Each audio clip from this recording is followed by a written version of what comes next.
ಕೊಡಗು ಜಿಲ್ಲೆಯ ವಿವಿಧೆಡೆ ಹುಲಿ ಮತ್ತು ಕಾಡಾನೆ ಉಪಟಳ ವ್ಯಾಪಕಗೊಂಡಿದೆ. ಹುಲಿ ದಾಳಿಯಿಂದ ಹಸು ಮತ್ತು ಕಾಡಾನೆ ದಾಳಿಯಿಂದ ವ್ಯಕ್ತಿಯೊಬ್ಬರು ಗಾಯಗೊಂಡಿರುವ ಘಟನೆ ನಡೆದಿದೆ. ಕೊಟ್ಟಿಗೆಯಲ್ಲಿದ್ದ ಹಸುವಿನ ಮೇಲೆ ಹುಲಿ ದಾಳಿ ನಡೆಸಿ ತೀವ್ರ ಗಾಯಗೊಳಿಸಿರುವ ಘಟನೆ ದಕ್ಷಿಣ ಕೊಡಗಿನ ಕೋಟೂರು ಗ್ರಾಮದಲ್ಲಿ ನಡೆದಿದೆ.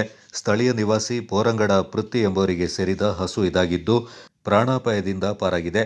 ಸ್ಥಳಕ್ಕೆ ಅರಣ್ಯಾಧಿಕಾರಿಗಳು ಭೇಟಿ ನೀಡಿ ಪರಿಶೀಲಿಸಿದರು. ಗ್ರಾಮದಲ್ಲಿ ಆತಂಕ ಮೂಡಿದ್ದು ಅರಣ್ಯ ಇಲಾಖೆ ಅಗತ್ಯ ಕ್ರಮ ಕೈಗೊಳ್ಳಬೇಕೆಂದು ಗ್ರಾಮಸ್ಥರು ಒತ್ತಾಯಿಸಿದ್ದಾರೆ. ಕಾಡಾನೆ ದಾಳಿಯಿಂದ ವ್ಯಕ್ತಿಯೊಬ್ಬರು ತೀವ್ರವಾಗಿ ಗಾಯಗೊಂಡಿರುವ ಘಟನೆ ವಿರಾಜಪೇಟೆಯ ಬಾಡಗ ಬಾಣಂಗಾಲ ಗ್ರಾಮದ ಬಟ್ಟ ಪೈಸಾರಿ ಬಳಿ ನಡೆದಿದೆ. ಸ್ಥಳೀಯ ನಿವಾಸಿ ದೇವರಾಜ್ ಎಂಬುವರೇ ಗಾಯಗೊಂಡಿರುವ ವ್ಯಕ್ತಿಯಾಗಿದ್ದು ಇವರನ್ನು ವಿರಾಜಪೇಟೆ ಆಸ್ಪತ್ರೆಗೆ ದಾಖಲು ಮಾಡಲಾಗಿದೆ. ಬೆಳಿಗ್ಗೆ ನಡ್ಕೊಂಡು ಹೋಗ್ತಾ ಇದ್ದ ಸಂದರ್ಭ ಕಾಡಾನೆ ಏಕಾಏಕಿ ದಾಳಿ ನಡೆಸಿದೆ. ಘಟನೆ ನಡೆದ ಸ್ಥಳಕ್ಕೆ ಅರಣ್ಯಾಧಿಕಾರಿಗಳು ಭೇಟಿ ನೀಡಿ ಪರಿಶೀಲಿಸಿದ್ದಾರೆ. ಗಾಯಾಳುವಿನ ಚಿಕಿತ್ಸಾ ವೆಚ್ಚವನ್ನು ಇಲಾಖೆಯೇ ಭರಿಸಲಿದೆ ಎಂದು ಅಧಿಕಾರಿಗಳು ತಿಳಿಸಿದ್ದಾರೆ.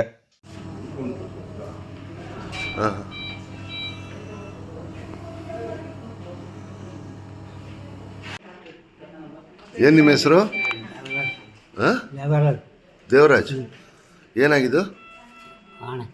ಎಲ್ಲಿ?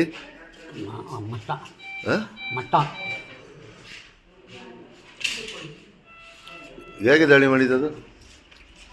ನೀವು ಕೆಲಸಕ್ಕೆ ಹೋಗಿದ್ರಾ? ಇಲ್ಲ, ಬರತ್ತೀವಿ. ನೀವು ರಸ್ತೆಯಲ್ಲಿ ನಡ್ಕೊಂಡು ಬರ್ತಾ ಇರುವಾಗ